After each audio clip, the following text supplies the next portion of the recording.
a moment of change and people stepping up as leaders.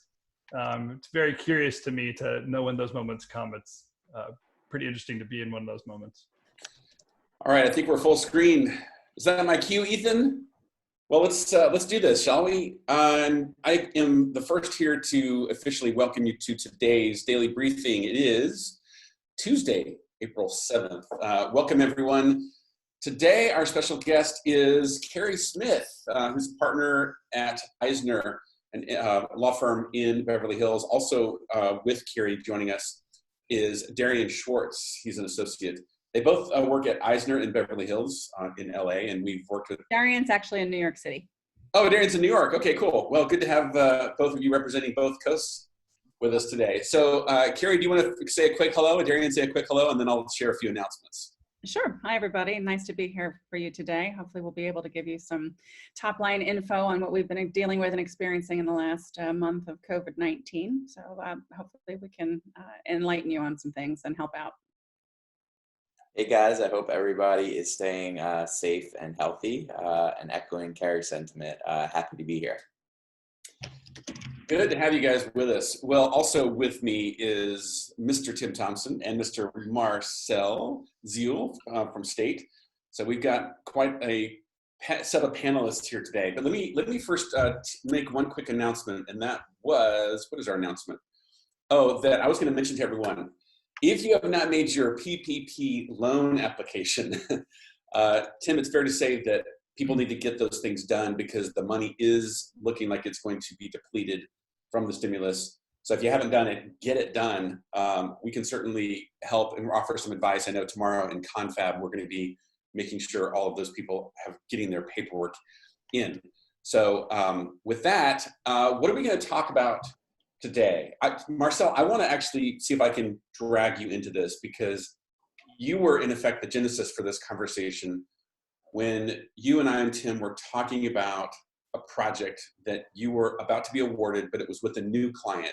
And you're saying, yeah, I'm excited to take on this new opportunity, but I'm a little nervous. I'm worried because times are changing and this deal is with a new client. I'm taking on some big risks in taking on this project. But do you want to maybe tell that quick story and give us the owner perspective on what's on your mind and what are some of the legal and contract issues that we can then hand it over to Tim and we'll get these things in front of Kerry and Darian? Yeah, well, I'm happy to be here talking to Kerry and Darian. I work with these two and they're amazing. They protect us so much, so I can't say thank you enough to be, working with them. But the whole point of the conversation started when me and Tim talked about new projects and stuff, and then we were trying to analyze cash flow and understand how much we can stretch our business, during crisis. And then this whole question came because we were talking to a new client, and all of a sudden I had this thing in my head. I'm like, okay, if I take this project and I'm not paying attention to legal, what happens if I don't get paid and then I spend all my money to produce the project? So all of a sudden my cash flow, gets lower. So all that projection that I had, all that planning that I worked with my consultants and then my executive producers, all of a sudden that whole plan is gone, So I was trying to understand if there is something in the legal process that I can protect myself, from that kind of situation. I know it's a scary time for everyone, but I know that there would be some changes in laws and my contracts or even language that we can throw in there in our contracts to get an extra protection. So again, I would love to start that conversation and even I don't know if Tim remembered this conversation that we had. I would love for you to sort of refresh everyone's memory. Yeah, I remember. Even one step back from that, there was kind of a viral video that went around a few years ago, and it was an agency owner talking about how his lawyer, I'll just say paraphrase, but he taught him the term "F you pay me," and the term really is how to protect yourself because it's not your obligation to carry your client's burdens. And that process opened my mind to realize, wait, lawyers help you in that process? So when Rob Wagner introduced us to Kerry, it was the first person I ever felt like, here's a partner that's willing to process these challenges with us. So Kerry, I appreciate your inspiration in the last few years that we've been working together, and how you've gotten these terms worked out, and even the ability to pass on our clients to you and help you protect them too. I appreciate you and Darian's effort on all of this work that you guys do for us. Happy to help. So here's I want to kind of start off the conversation with a question that I think we've been hearing this term out in the media. It seems like there's a strategy based around it, but the term force majeure, it seems to be something that is at play, possibly. It has some impact contractually with clients, but also does it also have like an insurance implications to it as well? What's happening when people are talking about force majeure? Well, I'll start and then I'll let Darian pick up. I mean, in the beginning, when an event of force majeure happens, we didn't think about pandemics necessarily. It was, earthquakes, or, I represent the Dolby Theater, the theater burned down. You can't go in and do the show because there's no place to do the show. So things like that were what was normally contemplated, or war, terrorism incidents, that kind of stuff. So it triggers the ability to typically suspend a project that's going on, and then if it's at ABC, or let's say, for instance, they can suspend the person who's rendering the services. And then after a period of time, if the suspension goes longer than, let's say, 3 months, then the person, whether it's a producer, an employee, or whatever, can then elect to terminate the agreement, so they don't have to be waiting, or they can resume. So sometimes force majeure is quick. We don't expect force majeure to be these months-long things like this. So that's what they start to talk about. And what we always do with our clients is try to put language in that says that the client, if there has to be a termination due to force majeure, the client is paid pro rata commensurate with services rendered up until the event of force majeure.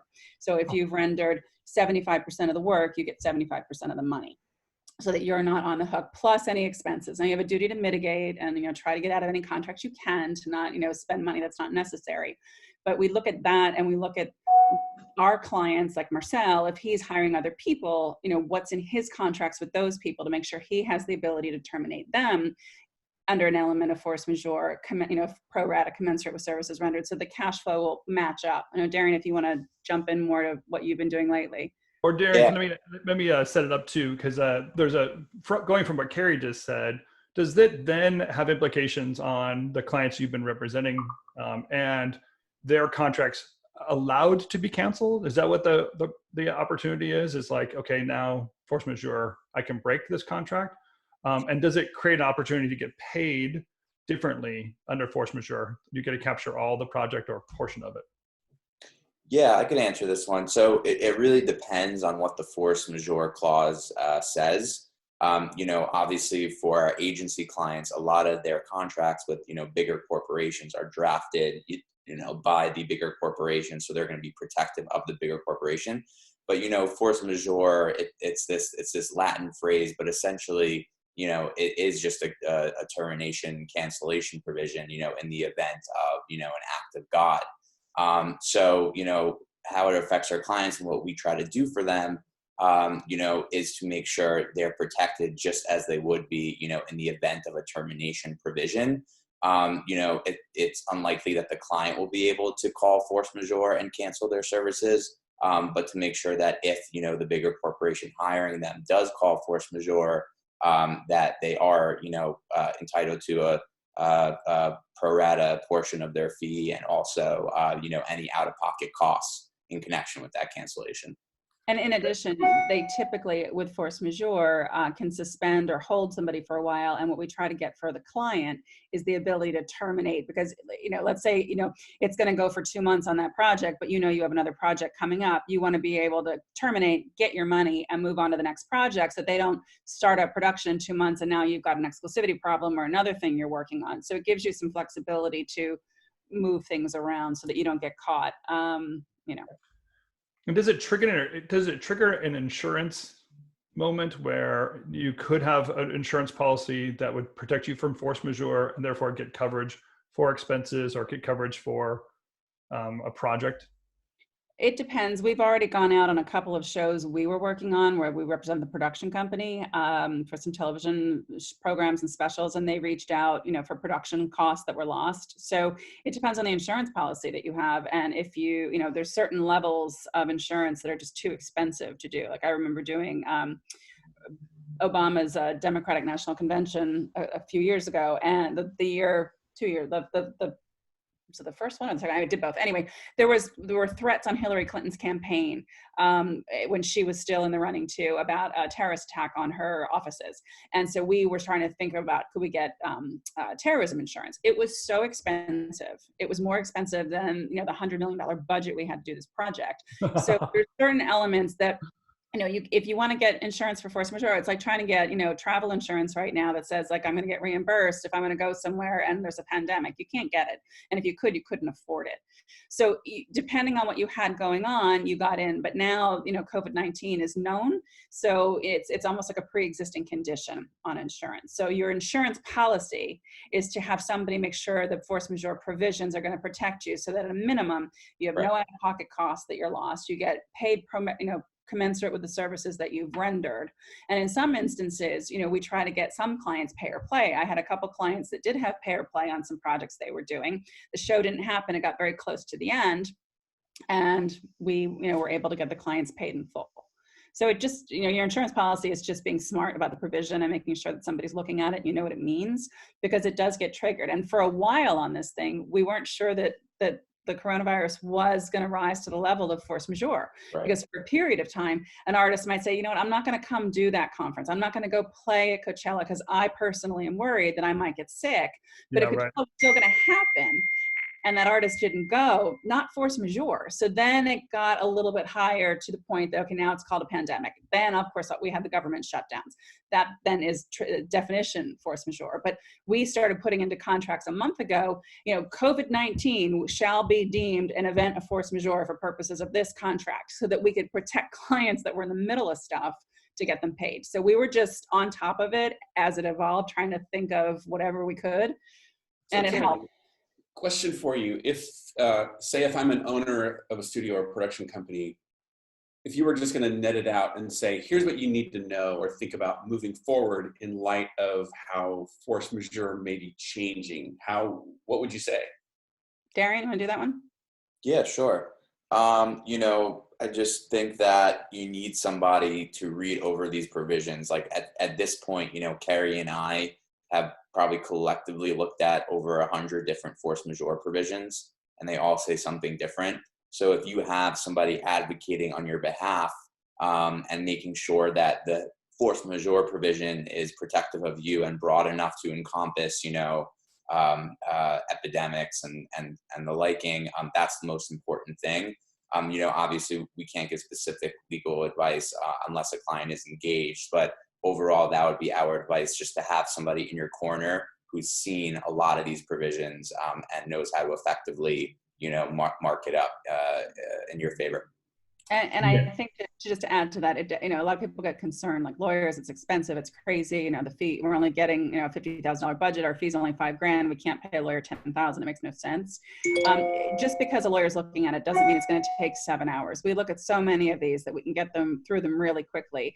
And sometimes the client's going to say, I'm not concerned about all of this stuff. I just am worried about, mutual indemnification, sequential liability, force majeure.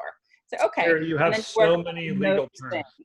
When you go buy something, when you go buy coffee at Starbucks, how many legal terms do you throw out there? I don't drink Starbucks. That's you speak a different language half the time when you say something. Well, Kerry, you did bring up one of our other terms that we knew we wanted to unpack today, and that is sequential liability. That's why I handed it over. I thought I appreciate way ahead of the curve. Picking me up.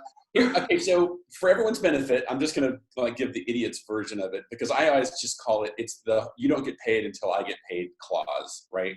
And many agencies will do this where you don't realize, sure, we are engaging you and we're going to pay you, but there's this little fine print that says we're not going to pay you until we get paid from our client, over which you have no control. So Marcel, do you want to maybe give the quick version on how you bumped up against this and how Kerry's been able to help? Because I feel like this is something we've really got to talk about, especially in light of the crisis we're in right now. This is something that we don't know as business owners, until we face a contract that says that. But things obviously, changed, from 5 weeks ago. And is there anything new in terms of like, how can I protect myself in terms of the sequential liability? Because this is something that always bugged me, in terms of the contracts. I don't think it's fair, maybe because agencies run low in cash flow. So they do those, terms because they wanted to also protect themselves and like making sure that they're not going to spend the money that they never got paid for. So is there anything new that we can do because the whole situation is changing, to protect us, especially small businesses, small studios or production companies? I could start on this one, Kerry. I should just say off the bat, we don't agree to sequential liability on behalf of our clients. It's something we never agree to. If our client is entering into a contract with another party, we expect that other party, honor the contract terms, and that includes the fee to be paid and the payment schedule. And if our client is working, on this project and expending, time and resources and everything it takes to, create the magic that they make, they need to get paid along the road. So that is an immediate red flag for us, and it is something that, I can speak for Kerry too. We don't agree to. Get money on signing so that you have something to start, and never work ahead of the cash flow that you have. And if they won't do that, push back your deliverable schedule, take the power back, because you cannot, be left hanging, holding the bag. I mean, listen, excuse my French, but shit rolls downhill. And we find the same thing with our productions, with our television productions. So the network hasn't paid the producer then can't pay whomever else, and everybody's working, something gets canceled. Where's the cash flow? Can't pay you until you get paid, and it becomes really problematic. So you have to make sure that your cash flow is going to meet your expendables and your budget, and on where you're going to be each week, so that they're paying you enough. And if they're not, you have the ability to stop production, so that you're not left. Little people cannot bankroll big corporations. And I have the same thing happen with, production companies running a $10 million budget on a 2-hour TV special, but we're not bankrolling the Disney company. I mean, this week they might need it, but in general, they can handle it. So, Discovery is doing a lot of nasty stuff where they want everybody to hold the bag, and if they pick it up, then they'll pay you. We're not doing this on spec, so enough is enough already. And it's time to push back against these people. Say, then we're not going to do it. Right. Yeah. And I want to ask you something, because I think the intention here is also like make people comfortable making that call, because when you say, let's say, especially now that production companies and studios, they all try to find projects and they don't want to lose an opportunity too. I just want to hear from an expert like you that this is like common, it's okay to push back, because most of the people I don't want to push back because I don't want to lose the project, right? But also, if you take the project and let's say it's a $100,000 budget and you've spent $50,000, $60,000, and they tell you, we're not going to do it now and we're not going to pay you, and you've now signed up contracts with, vendors of yours to deliver stuff, or, your employees, your staff, your independent contractors, now all of a sudden you're on the hook, and those people are going to sue you, and you can't turn around and sue the people that you were in privity of contract with. So you're exposing yourself. You're not going to buy a house, that's more than you can afford if the money's not in the bank. So you have to look at it that way and be willing to say no. No is okay. You teach people how to treat you. And if you teach them to treat you like you're going to take all the risk and it doesn't matter, then they're always going to do that to you. You have to just put draw a line of demarcation of politely and respectfully, we're not in a position as a small company to be able to do that. We'd love to work with you, but these are the terms. And one of the things that Darren and I have started to do for some clients is that we have a list of things that we will and will not agree to. So when you send your request, your RFP in, you'll have, we do not accept sequential liability. This is our force majeure provisions that we will accept. There's this, and that way they get it before they send you the contract, and they know in advance, we cannot work unless these are the payment terms, or it has to be something on execution. Whatever the minimums are of how you need to function, we find that that's helpful to send when you do your proposals and your pitches, because then they're not surprised. And these big corporations, by the time it gets to legal, you guys get a project and you're already working on it 2 minutes later. And then by the time the lawyers can finalize everything, you've delivered it.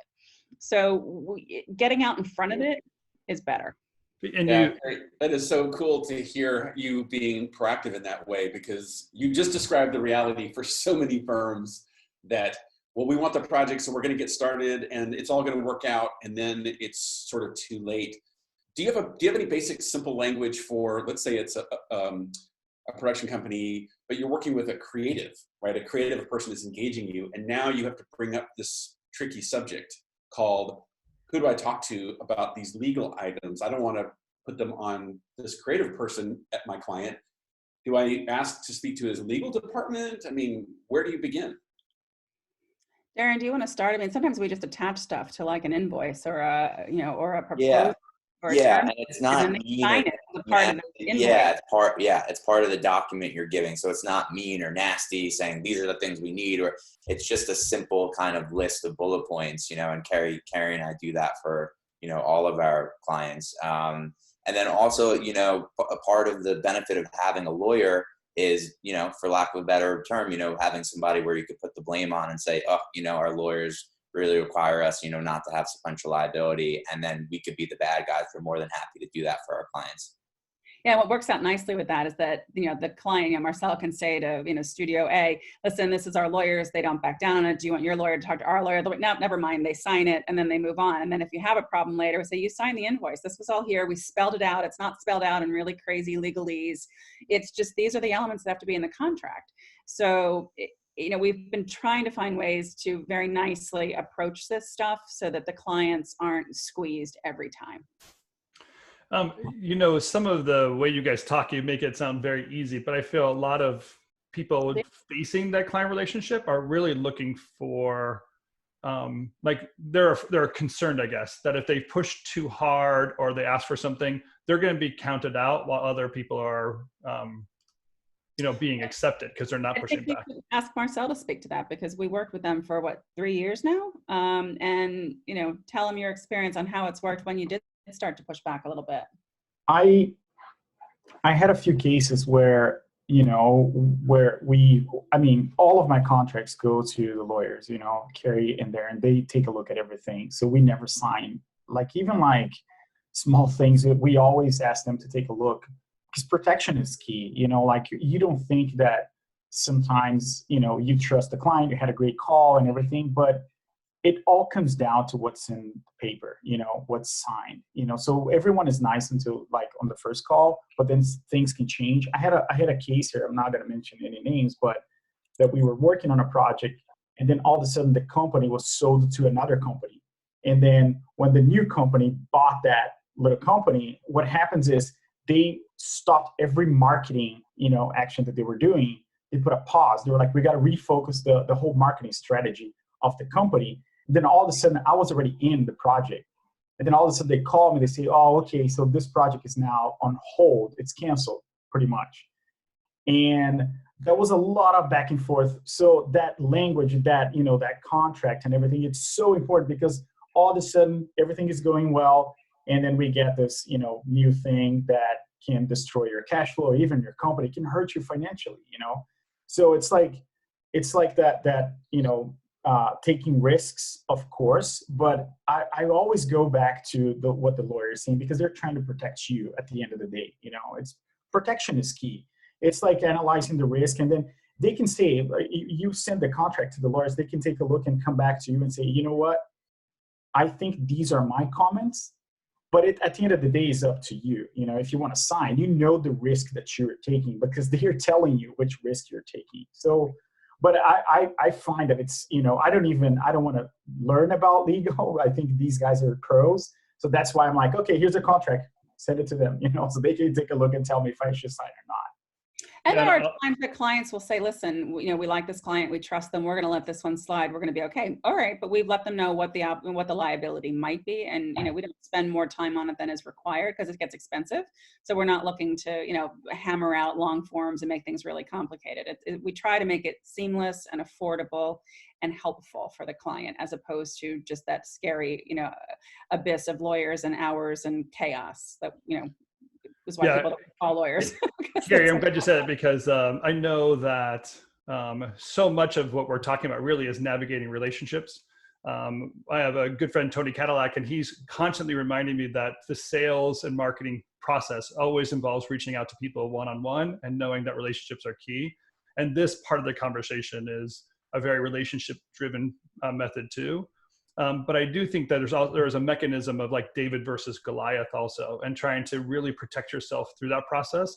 And I want business owners to know that when you're facing that, it's not, you don't have to worry about that specific, relationship when your legal department's talking to their legal department. There's actually a rapport. And I feel that you guys at Eisner do that best for us. Like you step in, you're speaking the language to the right person at the right time. And it gives us actually some confidence and some security. It probably even gives the client some comfort. I'm going to kind of pivot to some Q&A because we're in the last few minutes here. And I know that there's a couple of questions being thrown out there. So I'm going to kind of pivot to there, unless there's any last minute thoughts on that. Okay, cool. There's actually Colin asked a question about force majeure. So Darren, I don't know if you want to catch this one, but he says this: "Hey guys, I had a force majeure cancel, but already had money from the client. So I took the kill fee out of that, but I haven't yet taken the production fee as of now. The production is coming back. What is my recourse when the client tries to cancel?" So it sounds like he got some money. There's probably going to be a requirement to pay a portion of it back. First of all, what portion is he liable to pay back, is necessary to give back to them, if any? And then what happens if the project comes back or cancels? What's going to happen at that point too? How would you navigate that? Yeah. So again, just a reminder, not giving specific legal advice. Also, this is contingent on what the actual force majeure language says. But just from a general standpoint, it's always better to have that money in your pocket as opposed to, waiting for the party at the other side of the table to pay that over to you. So that actually gives, this person some good leverage in terms of, taking care of the costs that he needs to take care of. And then kind of coming to the table and, figuring it out with the client that he's working with. And just to go back to what you said, Tim, this is all relationships, right? And a lot of clients, when this pandemic first started to hit, said, "Oh my God, guys, what does our force majeure clause say?"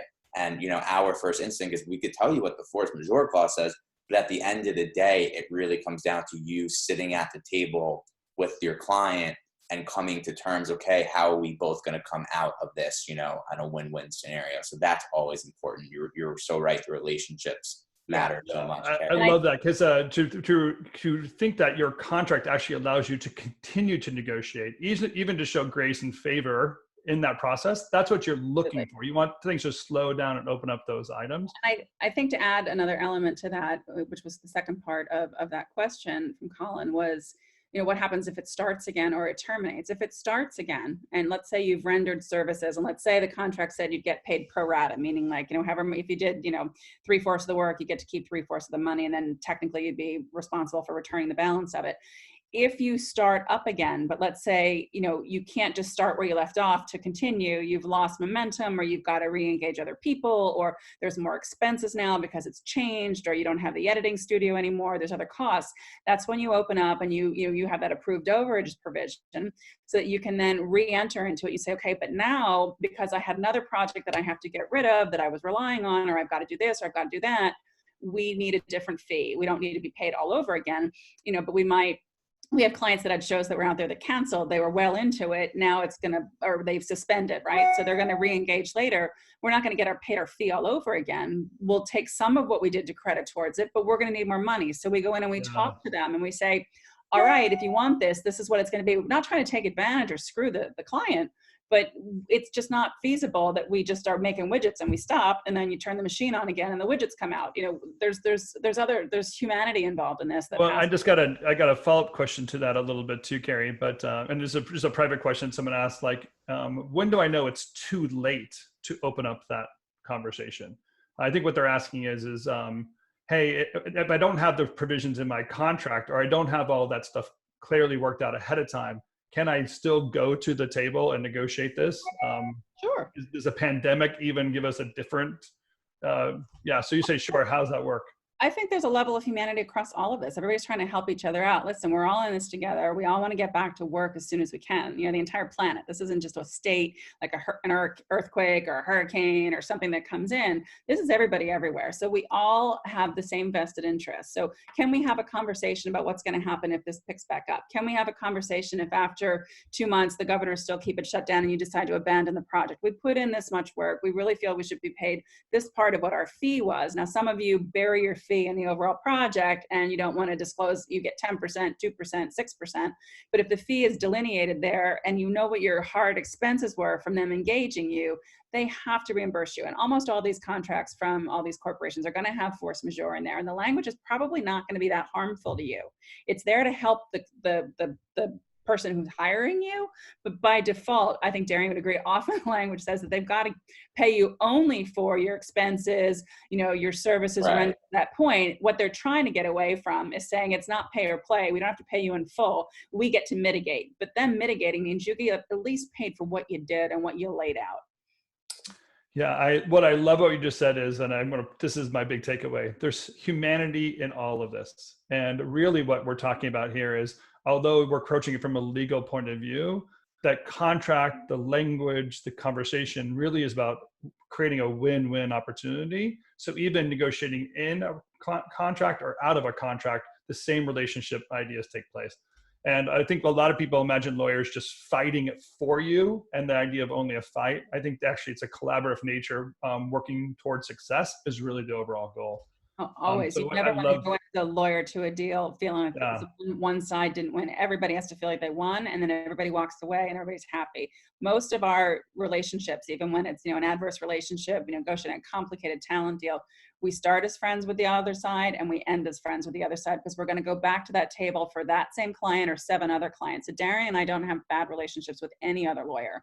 It doesn't serve you, or with the business affairs people at networks, or, you know, the corporate lawyers at, you know, Microsoft or Apple or wherever you're going to do some stuff. So you want to always be in a friendly relationship. It just gets things done faster and cheaper, and you're always going to cross these, you know, meet these people again. You know, don't burn a bridge.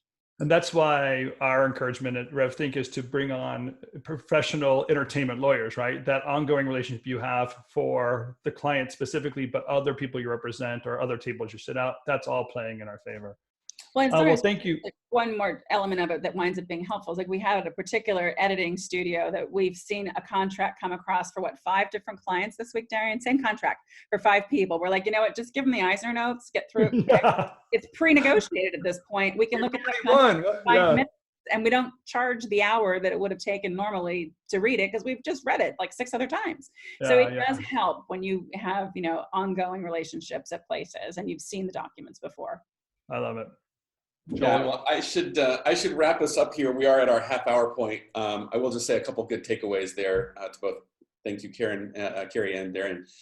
That yes, you guys have that. You just have that extensive knowledge, and you've oftentimes you have the contract in your files that is the one that I need negotiated. It has the terms that the client just recently agreed to. So we've been able to play that one to their advantage, but keeping it human, I think, is a big thing, like Tim, you were talking about. And the other big takeaway was when I heard Marcel say, oh, you mean I'm not the only one? Like, all these small businesses are negotiating these kinds of terms. You're not unusual. It's not weird, and it's not inappropriate for you to have a human conversation with somebody to figure out what that win-win is. Well, let's do this. I would say let's wrap up and let people go. We try to keep this to a half an hour. I know it goes by fast.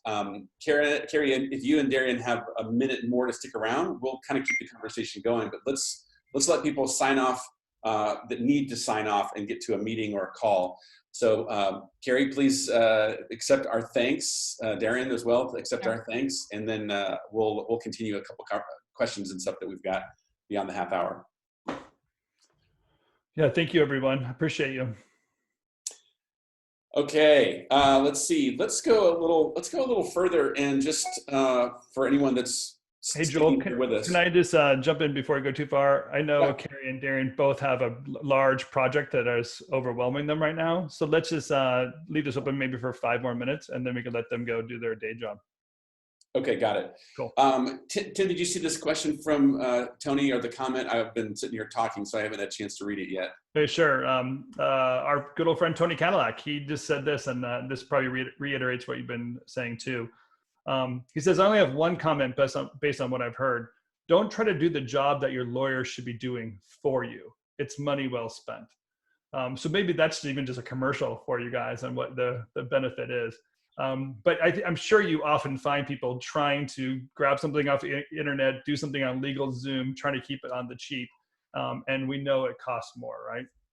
It does. And, people don't like to spend money on lawyers, and they usually wait till it's too late. A little bit of money up front will save you a lot of money down the road. It's sort of like if you think insurance is expensive, try an accident. It's the same philosophy, right, with a plane crash. So you're just protecting yourself like you do for your homeowner's insurance, for anything else. And it doesn't mean that every single project you're working on, you're going to pay all of your profits into lawyers. But people always say this, can you just do a one-page document? And I always laugh. I'm like, if you really want me to put every term to protect you on one page, it's going to take me 10 times longer than if I could do a 3-page contract. So it's always lingo for cheap and fast. And, I just ripped it off of here. I didn't do that. You wouldn't do that, for doctors. You wouldn't do it for a lot of things. You do your research. So a little bit upfront will save you an awful lot of aggravation later. And then if you didn't do it the right way, which clients will do, and they get out in front of it and they're doing a project and then it falls apart, like, what do I do now? Well, now you're going to have 10 hours of our time. Now it's expensive because we are in such a better. 15 minutes we would have saved you, but you didn't want to spend 15 minutes. Now we have 6, 7, 8, 9 hours. I think that's an important takeaway. We are in such a better position to help you guys if you bring us in from the beginning, as opposed to trying to untangle everything midway through. You have to look at it as like errors and omissions insurance or something. I think that's what Marcel and his group over at State wound up doing. It's like, okay, let's think about how much of this we can tolerate. We don't have endless amounts of money for legal. Give us an idea of what we're looking at, guys. We can't estimate exactly how much time it's going to take to look, because you don't know if it's going to go back and forth. But we understand with each different client what their financial situations are and what they can withstand and what they can and what's important and what's not. We're not going to get lost in the weeds on little things that don't matter or try to fight something that we know isn't worth it. And if it's not going to change the outcome of the relationship with your client and you finishing the project and getting awarded more projects with that company, it's not worth the time and money spent on something that we can let go. But other stuff, the sequential liability, the force majeure provisions, which we always were all over, even though this stuff wasn't always going on, making sure people get paid, in cash flow periods that make sense. There's just certain things that we really stick to, mutual indemnification, things that matter. And they wind up, it sounds like boring legalese stuff, but that's the stuff that saves you a whole world of hurt later. That's why it's in all the contracts. And I think very practically speaking, we can tell people, you can add a term called legal in that budget, and you can take a little bit out. It should be part of your overall cost. And what I like, and really truly, Kerry, you're probably the first one to really teach me this, is that your lawyer can be a partner on the projects. You don't have to think of it always as like an expense beyond the project budget. It can be a thought process in every budget you're doing. You can put a little bit of legal in it and make sure you collect that money and have it available and be very proactive in the process. I think the longer you work with your lawyer, the better rapport you get, the more efficient you become. That's really the one-page desire, is to create efficiency in that relationship.